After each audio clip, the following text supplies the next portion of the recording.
One thing that is very fun about being in Pittsburgh is your sort of singleness in fandom. The way that you love the Steelers, right? The way that you, yeah. And I saw this story about a woman whose husband sadly passed, and to commemorate him, she kept his Steelers tattoo.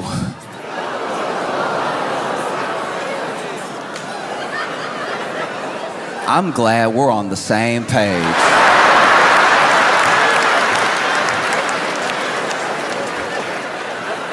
Because initially when I saw it, I was like, yeah, no, kept the Steelers tattoo and it's like in a little. And then in the article, she was like, yes, we kept the tattoo. No, we don't think it's weird. And I was like,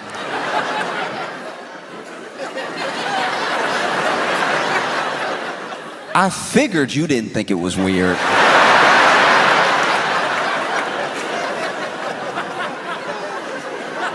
Seems like it was your idea.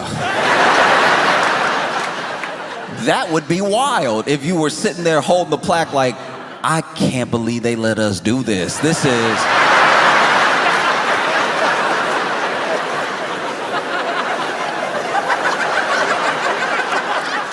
little odd, right?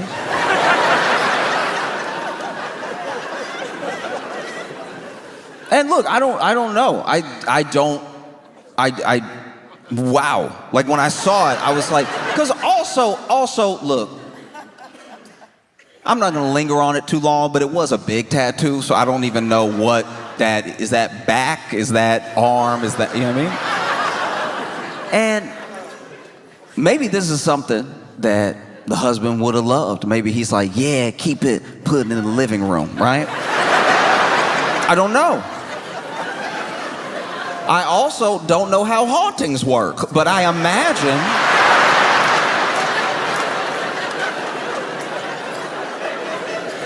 I do imagine having some of my skin means I'm gonna stop by.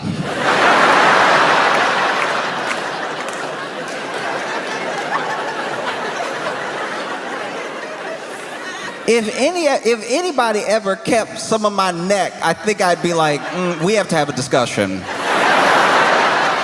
Poltergeist or not, I'm coming over, we're talking about it. You know, you already have to be careful in people's houses because you never know who got the urn on the mantle or something like that. I don't know why they don't sell urns with like a lock on it. Every urn I've ever come across just been ready to be opened like a cup of sugar. We gotta start making urns harder to spill. You know what I mean?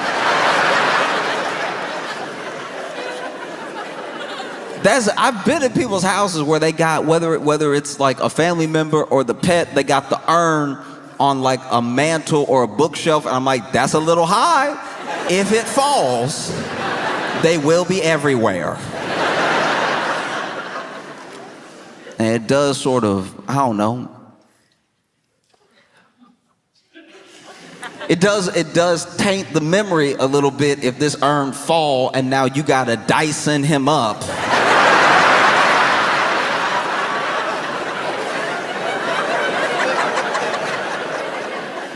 And then put him back in a new urn with whatever was on the carpet.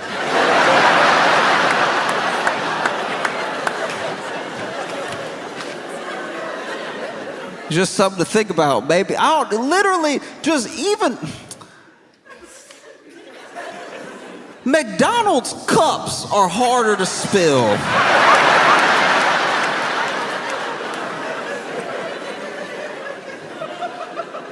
Just something with a twist lock, something. Because let's be honest, unless you spread in the ashes, you never need the ashes. You You know?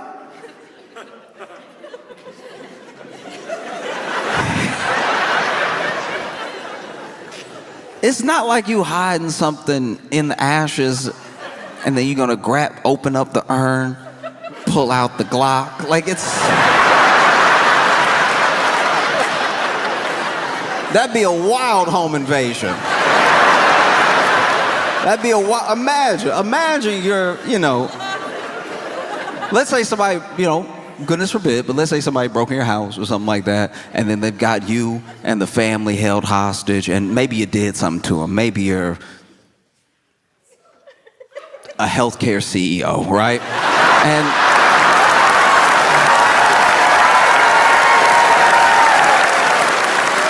And so then they got you tied up with your family and everything, and it's like, look, I'm sorry, all right? And they're like, sorry is not enough, you about to go. It's like, okay. All right, I get that, but okay, look.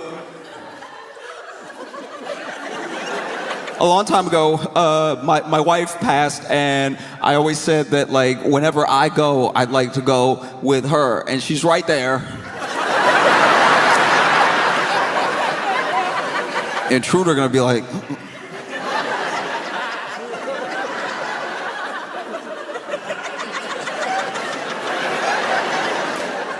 over there? Yeah, she's on the fourth shelf. Fourth shelf next to Great Expectations.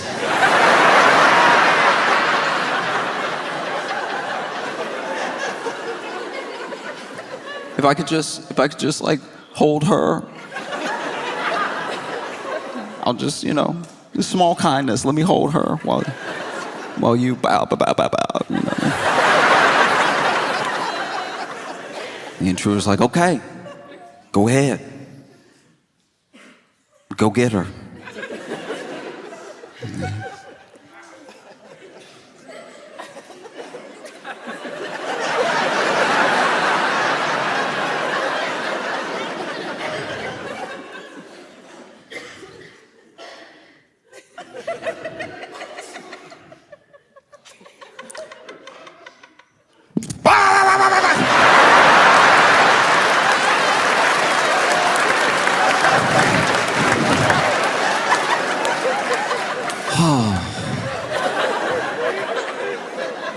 Thanks, honey.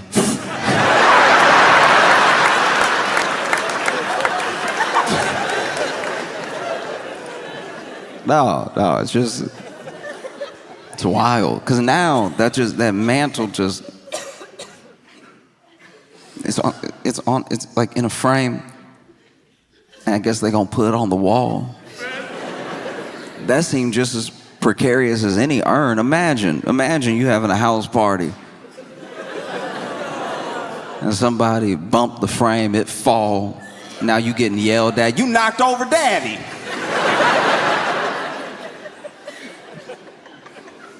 Everybody does things differently, and some people very differently. But once again, I don't know. I don't know if he would have loved this sort of thing, But it'd be crazy to think he might be looking down like, ugh.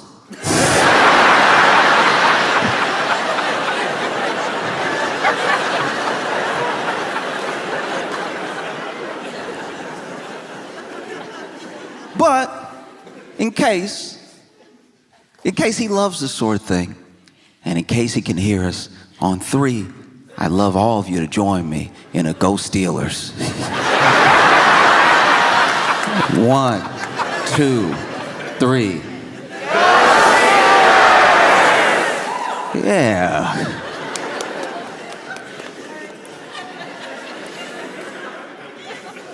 Hopefully that will stop me from being haunted.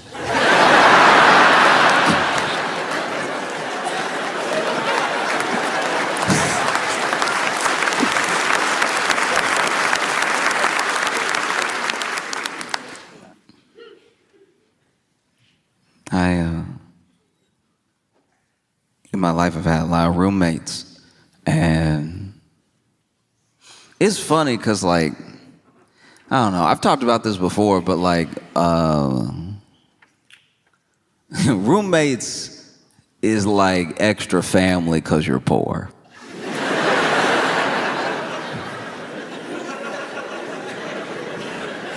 You don't exactly bunk up with a stranger because things are going well. Every roommate I've ever had has been out of necessity. And you just gotta get used to it. But it's crazy because people, the way that people are roommates is usually a clue into how they lived before, like how they were raised, potentially. Maybe they were raised to act differently than they're acting as roommates, and this is them out on their own for the first time, rebelling against all these rules they had at home when they were, younger. That's the most charitable way to put it. Like, I think mostly a lot of people are insane. And there's nothing like having like a messy or lunatic roommate, and then maybe you do become friends though. Maybe you're friends, maybe you're friendly. And then you go visit them at their house and you see that it's pretty much the same. This person is wild through and through. I had a roommate that,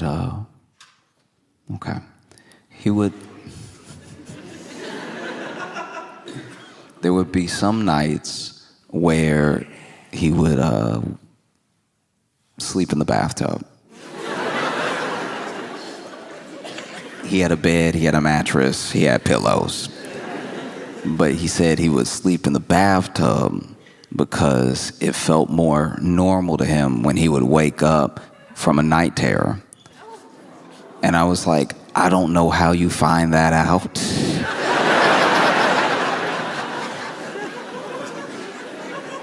That means this man had night terrors and tried every room before he went tub.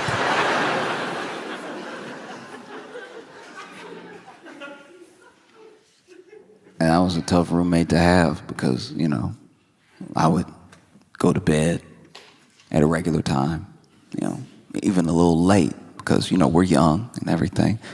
We're in college, and then I would just know I can't go to the bathroom for the rest of the night.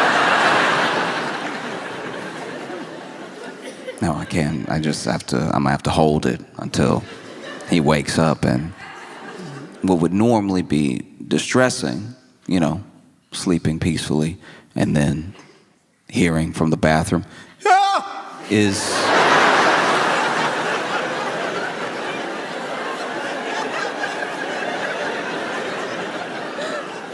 only made a relief, because then I know, okay, he's up, I can go.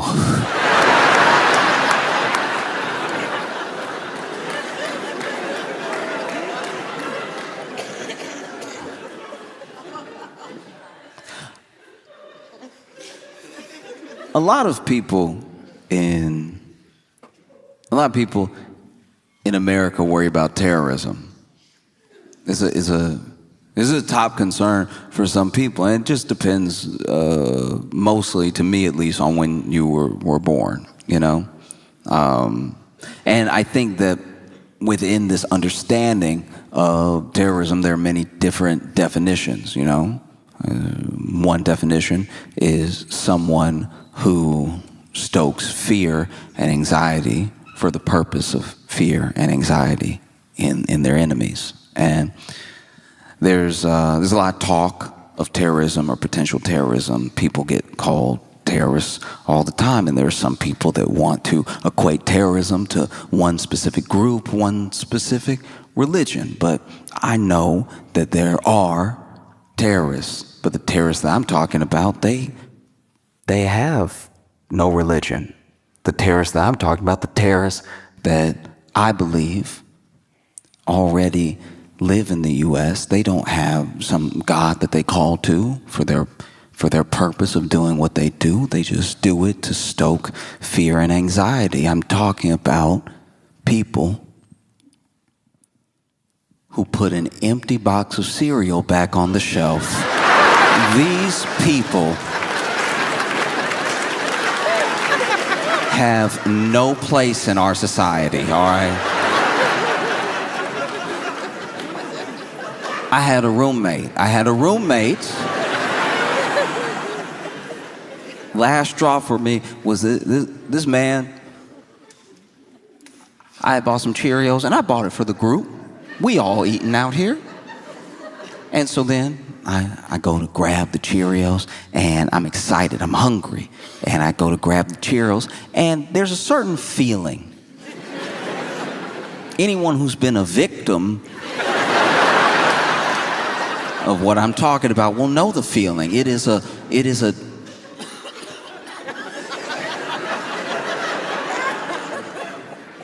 weightlessness of despair.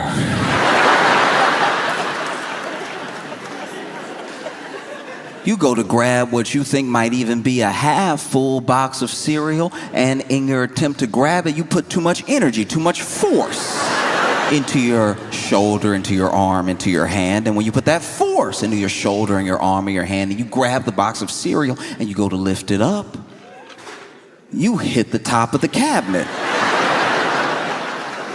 Because there's nothing in there. And not only is there nothing in there, what's been left is crumbs. And the sound of crumbs is the jingle bells of poverty, all right?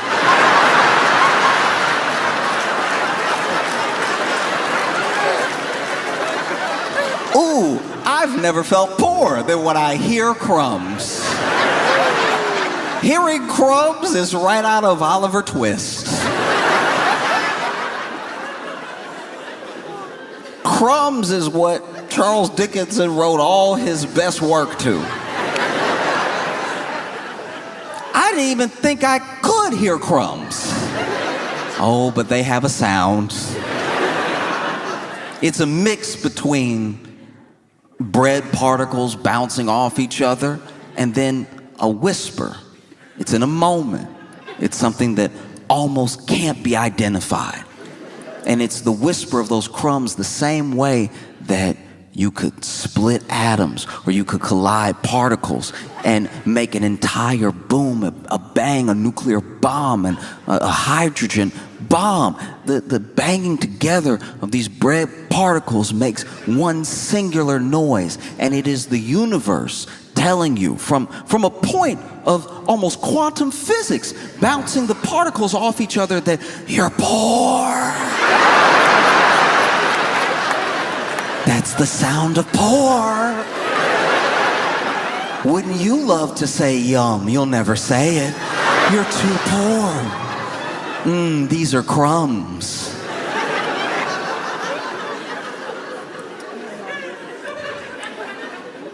If you've ever, in your life, out of necessity, not out of deliciousness, had to pour crumbs into your mouth,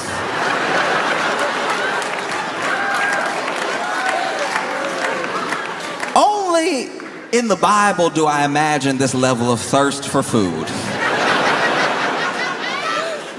You might as well be in the desert. Even if you are in your Pittsburgh apartment, you might as well be in the desert if you are opening your mouth, letting it hang, while an entire bag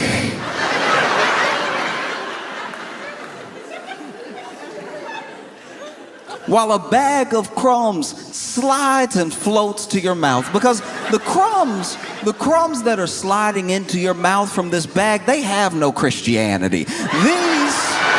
These crumbs are there to embarrass you. They're there to make you look and feel poor while you pour them into your mouth.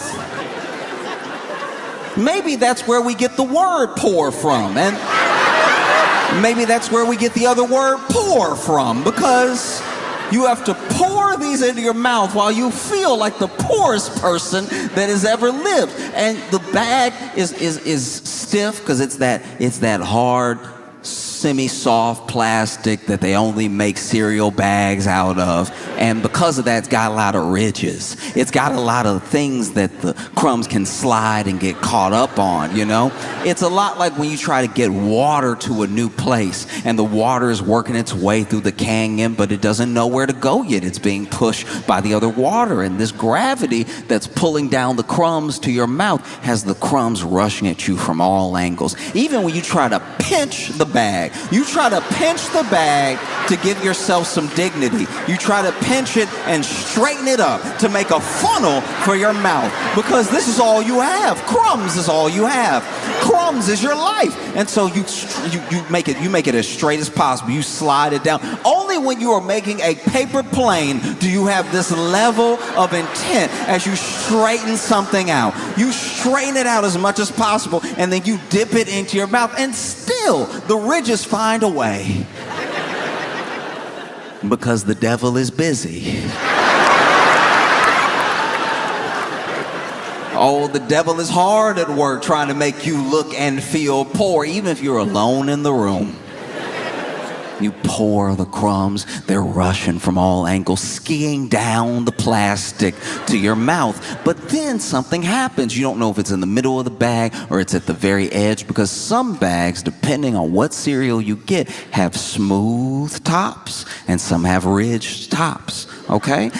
That's going to be important, because if it's a smooth top, the crumbs will slide out. If there's ridges right at the top, that means that the crumbs have one last giddy up before they get to your mouth. And so then not only do they giddy up, but you are looking for the food. You'd at least like to see what you're eating. And so you're looking down the bag, and the crumbs are like, we can go anywhere. We could go in your mouth, we could go up your nose, but we love to go in your eyes. And so then you're standing there with crumbs in your mouth and in your eyes and down your face and down your shirt, because as soon as they got in your eyes, they stung, because crumbs are sharp. You might as well juggle knives over your open eyes. You know what that feels like? To be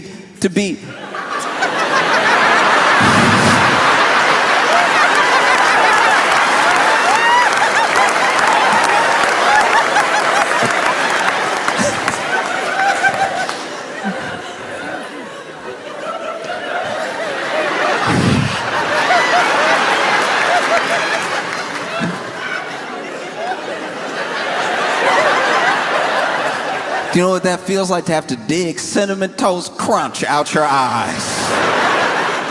Every cereal sharp. Every cereal is sharp. And so I remember I was a victim of terrorism.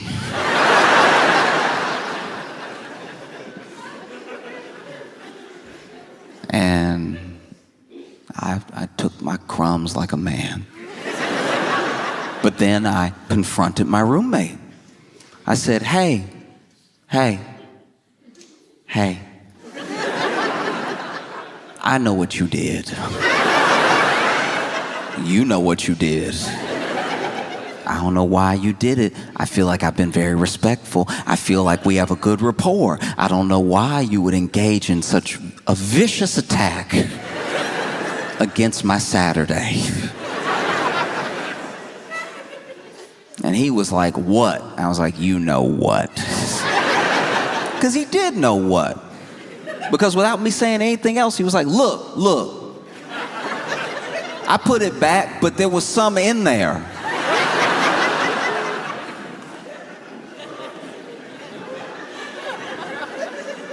And I said, some crumbs?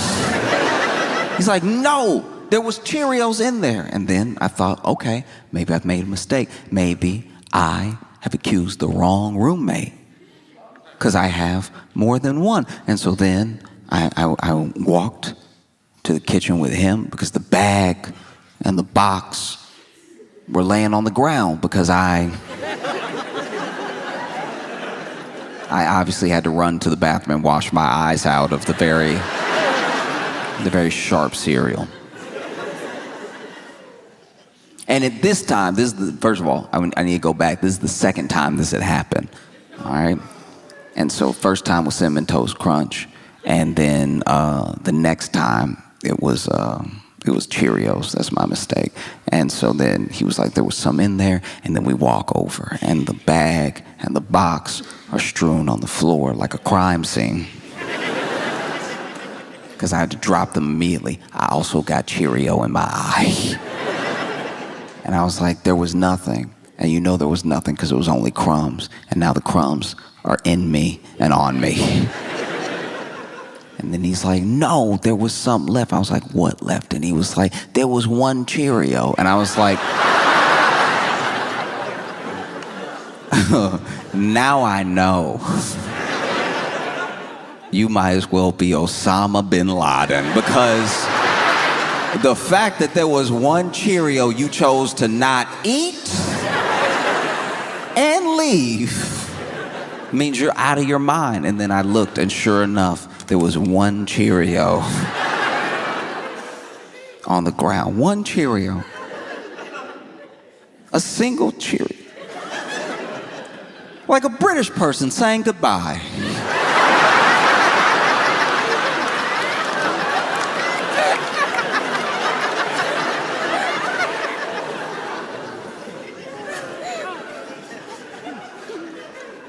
Obviously, I didn't kill him. I'm here with you now, but I thought about it. I struggled a lot, growing up, even into like early adulthood, with opinion of myself, with like body image and everything. It's very difficult sometimes for any young person to believe, if they don't already believe, that they are lovable or that they are good in just the way that they are. Basically, that they are enough. You're still working on yourself. There's still things you want to do with your life. You got your whole life ahead of you, but there's nothing extra you have to do to be worth anything, And it's a hard thing to convince someone of who doesn't believe it. I wish more people believed it. If you saw yourself the way that the people that love you see you, what a beautiful world that would be,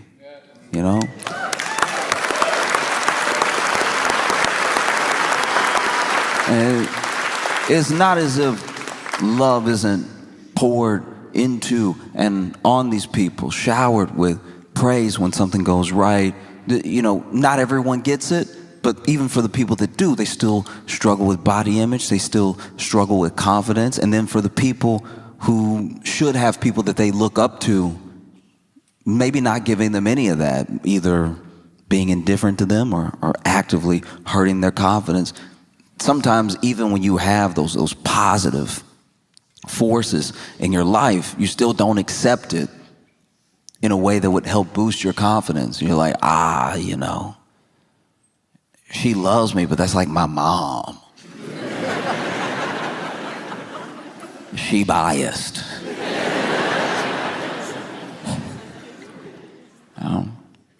And I know for me, I spent a ton of time trying to work on myself in different ways. Some things that I actually needed, some things that built me up, and some things that were maybe a little bit unnecessary, I really struggled to look at myself in any positive way until I got really fit. Like in my head, really, really fit. I should look like I saw other guys and I thought I should look like that. I should look like a version of that, at least, And never mind that I'm looking at dudes who have been on their own journey or struggle with their own confidence, or maybe get a little extra help to look the way that they look. I don't know.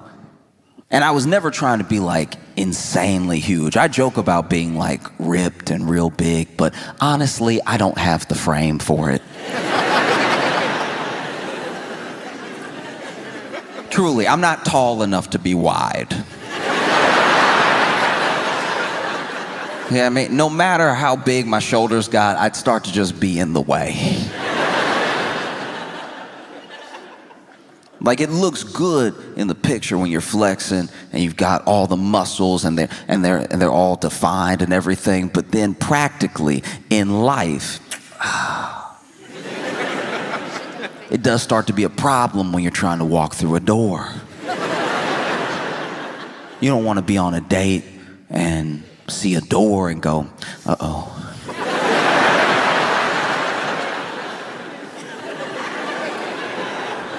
How do we handle this? You know, because the shoulders, the hips, they're all wide and muscular, but that door frame, oof, making all of them standard. I can't believe they doing this. And then you're holding hands, you get to the door, and you're like, you first. You look like you being a gentleman, you know. Please go ahead. And then she walks through the door with ease, and you now have to figure something out. You're standing on the opposite side of the door, and you're like, oh, okay.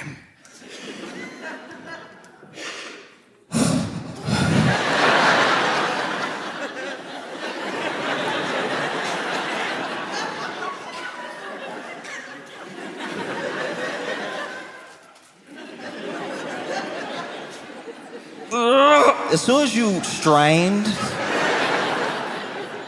you let her know this isn't going to be the life for her.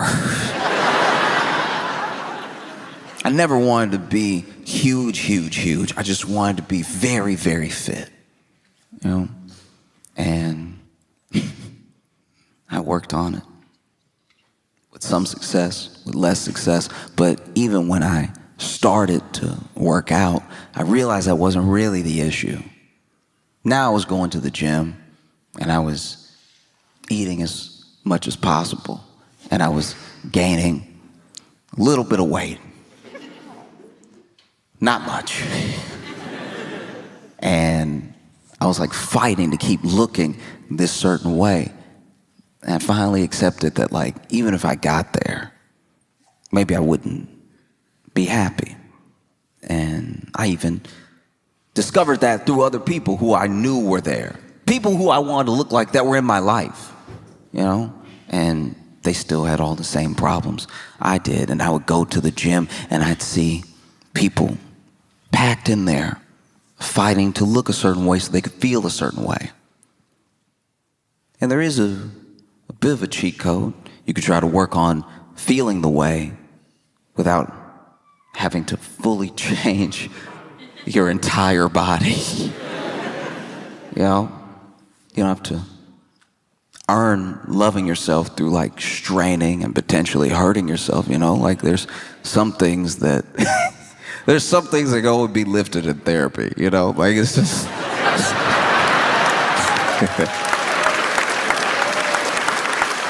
and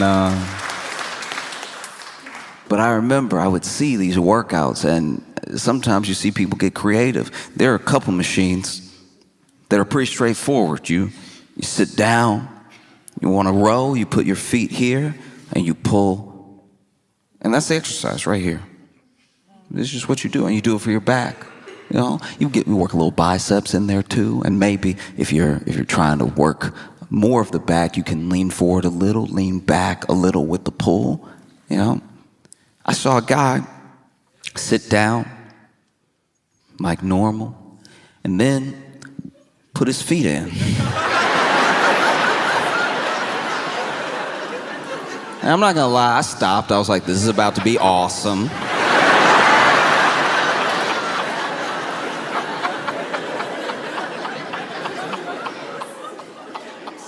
And this man, I don't know what muscle it works out. It seems like it just ruins your joints, but he went, oh!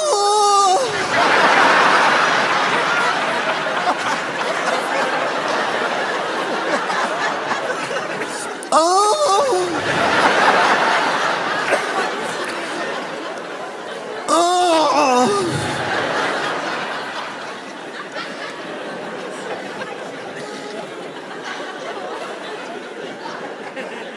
Just make sure it's clear.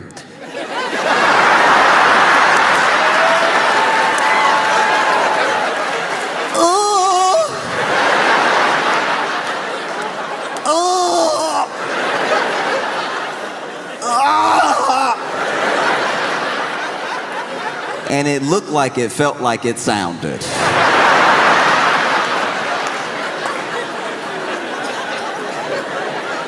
This man did 8 sets of 10.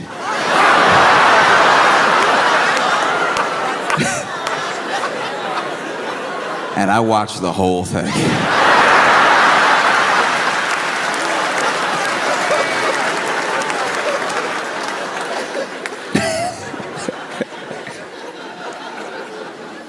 Oh, there was even a time where I went to the gym and, you know, I was working out my legs differently.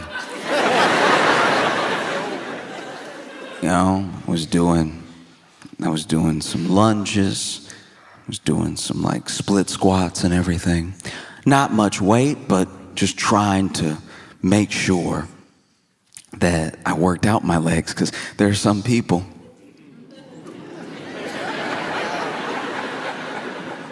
that in all that self-consciousness and all of that wanting to build up for yourself, your body and your image, they still only work on the glamour muscles. They forget the base. They forget their core sometimes, and they definitely forget their legs. And we've been told since we were children that the legs are important.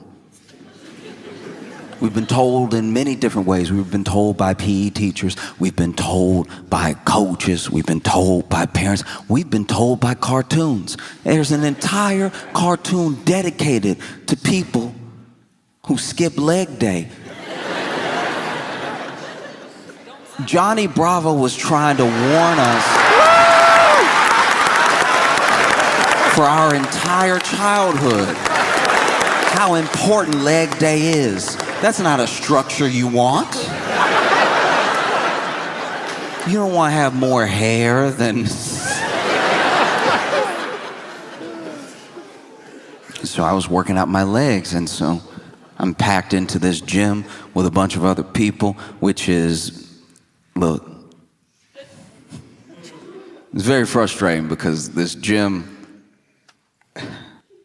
was unfortunately affordable. So a lot of people were in there, you know, and I was one of them. And I was hopeful, you know, sometimes they sell memberships all year and they're counting on people not to go. The way the gym structures are built out, it's so that you get all of these people here, but they're signed up, they don't actually show up. And so a gym is able to run fairly efficiently as long as like 1/10 of the people who are members show up at a time. If everybody showed up that was a member of the gym, if everybody started to really decide to work on themselves, it would look a lot like TSA.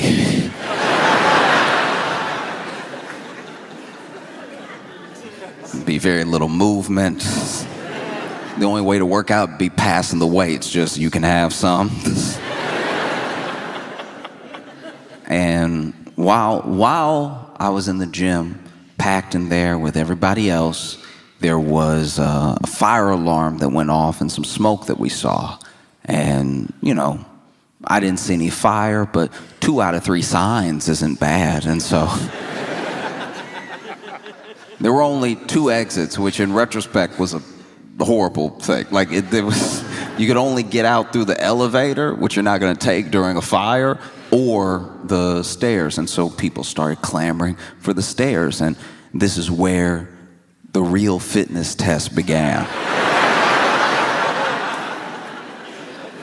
Because there were some people that were out in a flash, but then there were other people who had been working out. So they used all their fire running strength on the treadmill.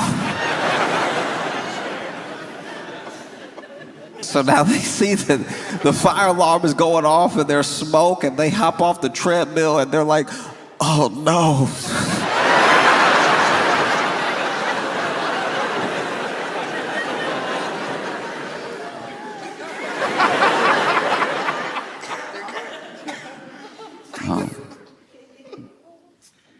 And then there were other people, what I would assume people who were a bit out of their mind, that even treated the running out of the gym like a workout. There was one lady literally still looking at her watch going,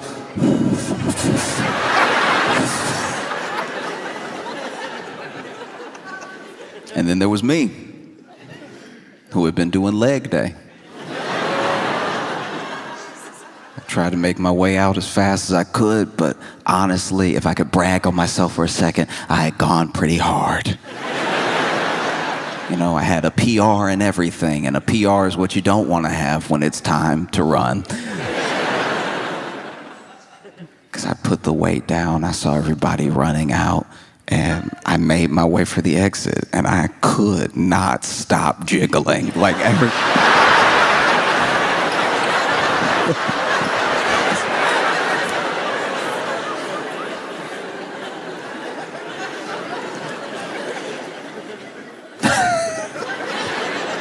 And yeah, I don't know if you've ever been in a situation where you have to evacuate for a fire, but nobody moves like there's a fire. Even as you're going downstairs to like get out of the building that has smoke in it that is like clearly, at least seemingly on fire, you still get people that do that thing that people do when they get to the top of the stairs, where now that they're clear, they just enjoy their day. If you've ever been in a walkway, there are people who can't wait. At the beginning of the stairs, they can't wait to get up there. And then as soon as they get up there, as soon as they are past the last step, they're like, oh, yes. As if there's not a ton of people behind them. And so I'm noticing as I'm shaking and jiggling down the steps, how slow people are going down the steps. And so people do start to scream like, hey, hurry, move it, you know, fire.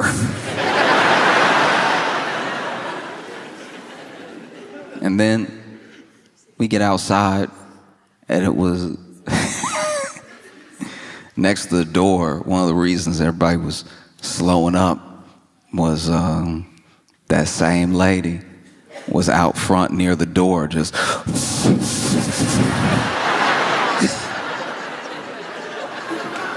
like next to the door, just run, like you still got the rest of the world to run. What are you waiting for?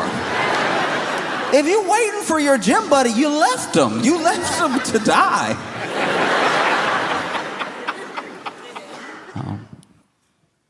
It's funny because I was watching the news and I saw this, can't really call it a debate, it was more of a screaming match.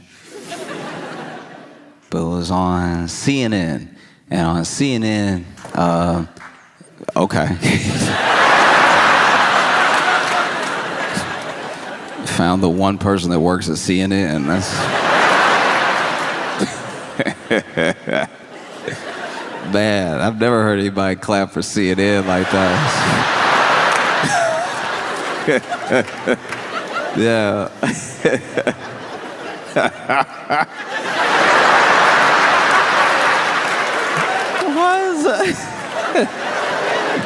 Now, to be fair, though, look. To be fair, we don't know where our friend is from, and CNN abroad is actually substantially better. Like, when you watch CNN and you're in like France or something, it is actually like engaging programming. That we really are the only ones that do CNN the way we do CNN. I like, as an example, when you travel the world, McDonald's is still fast food. We're the only ones that made it poison. You know, every other country, they just say what happened on the news. They just tell you. They're like, oh yeah, no, then these people came, and then the other people came, and then the first people left, and the second group of people left. It's really mostly in the US where you watch news and it's like, chaos in the streets!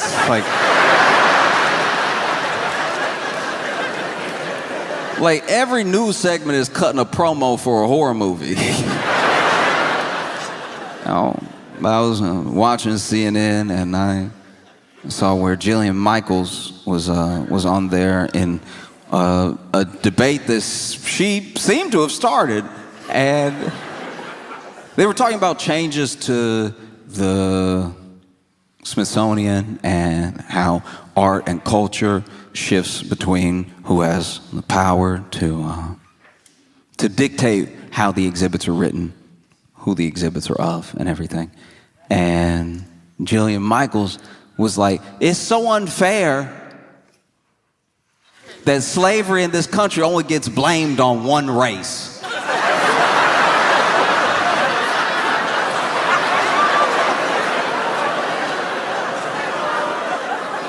Look, as outrageous as that is genuinely funny. Like, look, I'm not gonna tell anybody how to feel, but if you heard the words I said, that Jillian said, and you immediately got angry, I would ask you to take a step back. I'm not gonna tell you how to feel. You can be angry if you want to be angry, because it is a very short-sighted, ignorant thing to say, but that's precisely why it's so funny. It is absolutely hilarious. But the best way I can describe why this is funny is when I was a kid, I would I would be at home alone for about 3 hours. I would get off, from school. I would do practice, and then I would get home and I'd be alone for about 3 hours, right? So for 3 hours, I was the only person in the house. And one day, I was just walking through the house. I was eating something. I think I was like eating some Easy Mac and walking, not paying attention where I was going. And I knocked over this vase. And it was a vase that my mom loved, right? And so it smashes on the ground. And I genuinely didn't know what to do, because I was like, man, I'm going to be in a huge amount of trouble. I need to think of something. And in my head, I was like, what should I do? Should I call my mom now and be like, hey, when you get home, you will want to beat me. But I feel like if I tell you now and you're going to be like on shift for another half hour, and then just the concern, because I never call you, I'm hoping the concern that you have that I am calling you you'll be so relieved that I'm alive, that I'm not dead, you'll want to kill me less. You know, because having that coworker be like, it's your son, you know what I mean? And then have you be like, oh, what, my baby? And then I tell you what I'm about to tell you, and then you're like, oh, I'm just so glad you're still with us that I would hate to make it so you were not, right? That was one thought. Then the other thought was, look, I've given this whole having a family thing a good run. Maybe I dip right now. Maybe I leave home right now.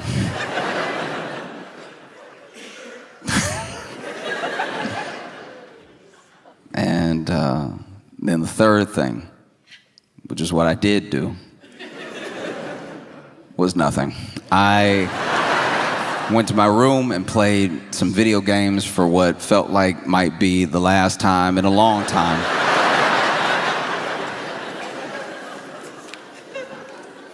And then my mom got home. I remember all the noises of her getting home. I remember the like screen door, and then the lock, and then the lock turning, and then the deadbolt turning, and then her walking in, the screen door shutting behind her, her shutting the door, her locking the door, and the deadbolt. Again, every footstep from the front door to the kitchen, because she missed it at first.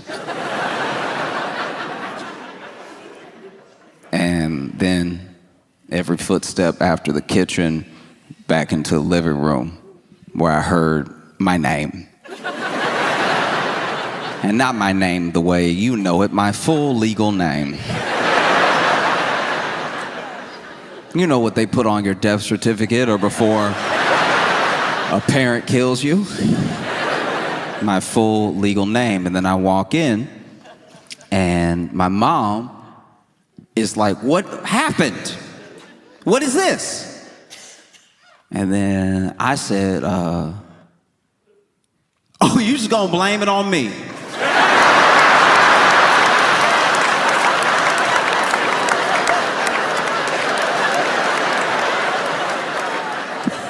wow, wow. Maybe I was in there playing video games the entire time. Maybe somebody broke it, and left. Maybe I'm lucky to be alive right now. You're just gonna immediately blame me because I was the only one here. You're just gonna blame me because it looks like it was me. And that's kind of what Jillian Michaels was doing with the whole, like...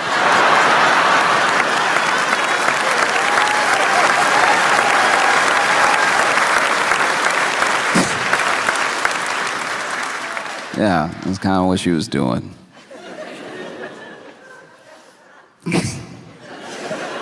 Can't believe you would just blame it on one race of people.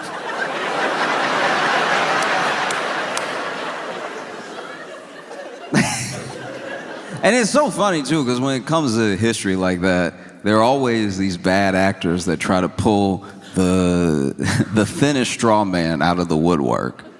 You know? There'll always be that person. There was a guy, I don't actually remember his name, and this is before slavery in the U.S. was more based on race and before more people were shipped to the U.S. There was a dude that I've read about that apparently was of African descent, and he came over and he had about 2 or 3 slaves. And one of those slaves was seemingly of the Caucasian persuasion.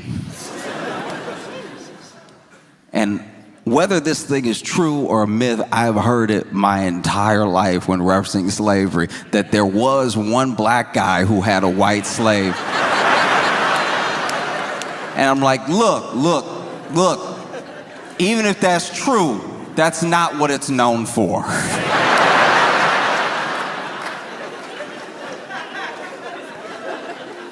Do you know what I mean? Yeah.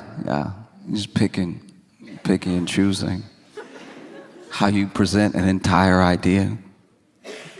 And it makes sense to me that someone like Jillian Michaels would say something like this. She is from a reality TV show. She's known for the show The Biggest Loser. Yeah, that's who she is, that coach from The Biggest Loser. You know, the nice one. The Biggest Loser was a show, I don't think it's still on the air anymore, so if you're not familiar with the show, it was a show where they would bring on people who were overweight, struggling with image and everything, and they would help them lose weight by making them do slavery.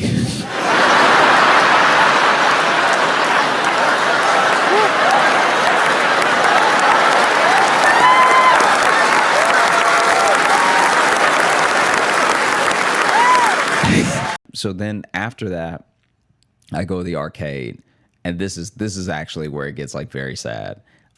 So there's a Dave and Buster's in this mall.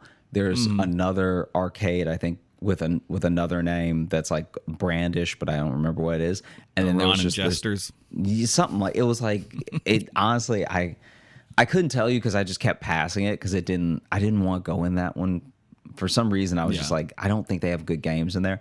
And then I walk into the arcade that's near the comedy club, and almost everything needs 2 people.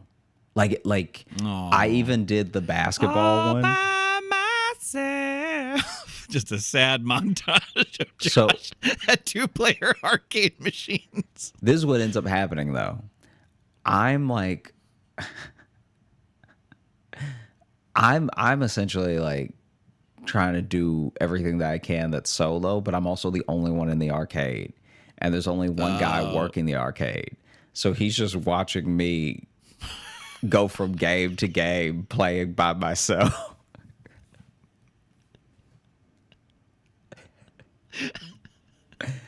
like I'm I walk in and I'm like, "Hey man, so how does it work? Like, do I pay you or what?" And he's like, first go make some friends. yeah. First come back with people. So then I'm like, hey, how's it work? Do I pay you or what? And he's like, you can if you want, but there's a machine over there that just, it's a card that you load and stuff. And starts explaining to me. So it works just like Dave and Buster's.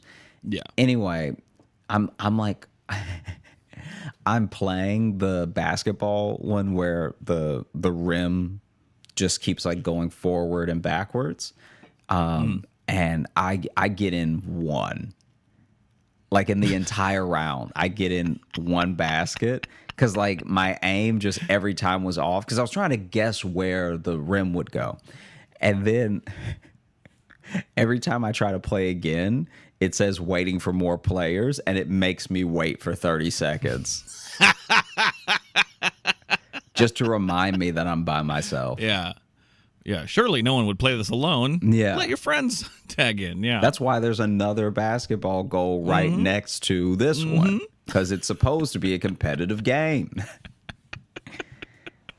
And then I did the punch. They had the punch one where you test the strength of your punch. What? That is the game. I wasn't laughing at your description. That is seeing just someone do that by themselves with no one around them. Yeah. It's just I probably like, look slow. Like here's a lonely, angry man who wanted to just punch something. It would be funny if that dude was filming me and he's just like incels day out. It's just me at the arcade.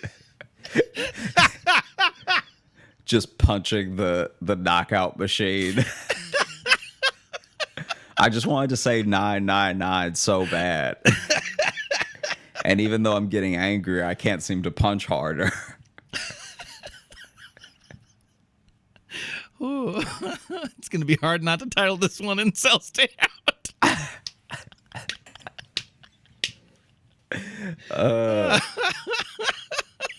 And so, my friends didn't show up.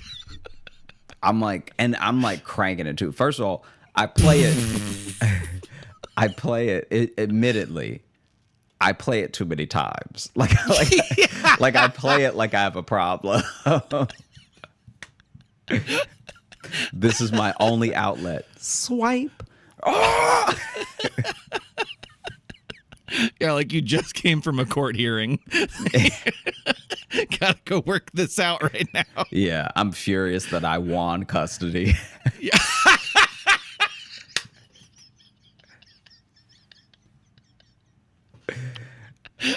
Yeah, like the kids in the car. Kids in the car. Bump. How do I keep still getting like halfway? I'm so mad. I should be knocking this thing through the roof. So, Oh man. I play it way too many times. And then there's air hockey, and I had a moment of silence for how I would have dusted your ass if you had been there. And Yeah, I mean, when you're by yourself, you can really have fantasies like that because you wouldn't have to face reality. kid, let me tell you, all right? I would have sunned you, okay? I would have beat you so bad that I would have had to buy you the baseball cap with the fan on top. All right? You would have played that punch machine way more times to work out the frustration from getting your ass ruined. No. You, yourself, you, sir, Logan, the individual in front of me, Yep. you, yes, you Me, sure. would Me, have the guy been who's really good at air hockey. screaming with how much you would have been losing. Well, I always scream when I'm victorious. Like, put my Losing. hands up. Losing. I'm not familiar with that term because it doesn't happen when I'm around you. That's very cute, but we both know that you would have been destroyed. Anyway. Okay. I'm just saying you were lucky you were by yourself. Anyway. I know you were I know you're sounding sad, but you were very lucky to be alone in this situation. Otherwise, I would have ruined your day. Continue. You would have ruined nothing. My day would have been made from seeing the tears stream through your beard onto the wispy air of that table, watching your tears float like an air hockey puck.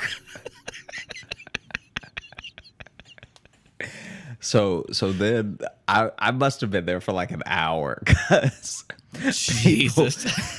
people finally start showing up, and it just makes it worse. Like, because before I just had to worry about the guy manning the place watching me, being like, Right. "Wow, he's really by himself."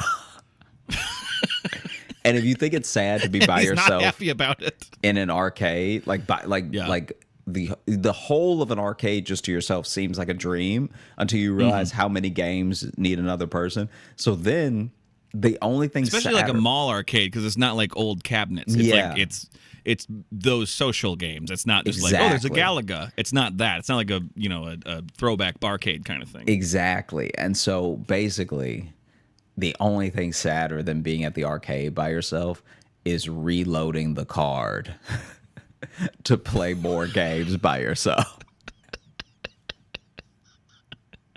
When you have to reload the card. I gotta put more money on this card so I can punch this thing more. I'm telling you, I had to reload the card 3 times because I kept running out of credits. And it feels crazy initially to be like, oh yeah, let me put $50 on this card. Because in your mind, you're like by yourself. You're like, why would I ever spend that much money? Whatever. But then you spend 10, and then you're like, you run out, but it's only been 10 minutes. So then you get another 10. How much money did you spend it? Did you put 50 on first and then had to reload after that? No, I kept putting too Okay. little. Oh, okay. Because the way you said it, I got worried for a second that you spent like $150 No. at this arcade by yourself. No. I spent at first I got $10 because I also didn't know how okay, much yeah. everything would cost. So Yeah. I'm like, I might only play a couple games. Let me not put so much on this card that I have stuff left over. Right. So yeah. then, I did 10 and then I did 20. And then I maybe did another 10 or 20. I can't remember. But either way, once people start to show up, it gets so much worse because now people are like straight up on dates. And so now, I'm like trying to play.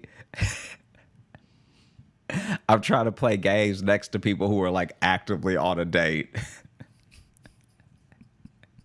And they're also like teenagers too. I was they're gonna not say, even if like it's a date, they're kids. they're not even like other adults, you know? And so it's just me trying to hit clowns with a ball. And then he's doing the ring toss, and she's like, yeah, you can do it. And then anytime I even accidentally make eye contact with them, they both look down. Like I'm like actually trying to get away from them as quick as possible, but my game is still going, and I've already swiped the card. So I'm like, oh, jeez.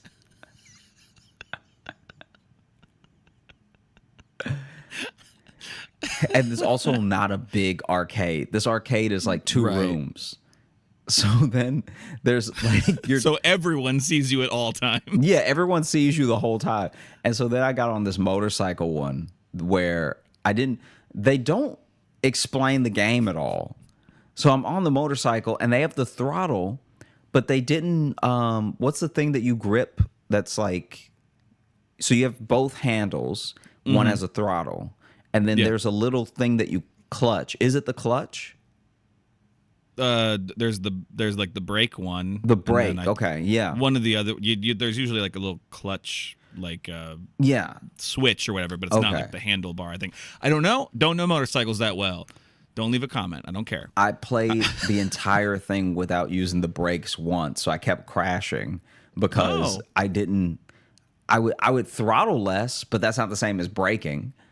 So then Yeah. I was just crashing horribly, and I'm swinging because it was one of the ones you can lean with, and so I'm like swinging and crashing into stuff, and I'm getting really frustrated. And then there's just like a group of kids behind me because they're Waiting? waiting to play it together.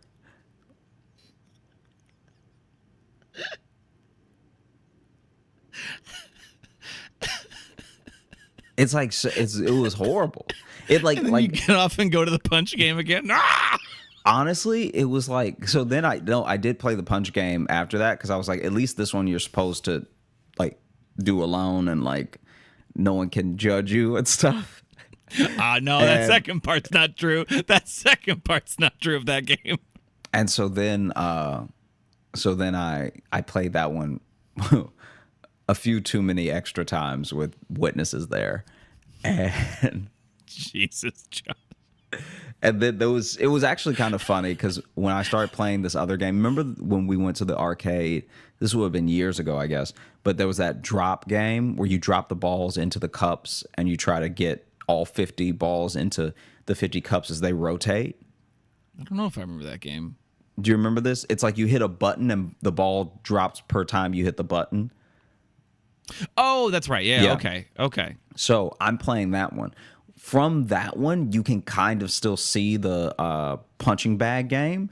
And this kid, I felt better about my experience playing it because even if I seem like a crazy person, this kid fully missed. I don't even know how he missed. But he reared back to swing, and like in one of those viral videos, he just fully misses. Nice. And then hits it with his head, so it barely goes up. Like it he got like a 7. Yeah. And I was like, okay, I'm not the only one who's awkward here. That's nice. You know? I mean, he's got the excuse of being a teenager, but whatever.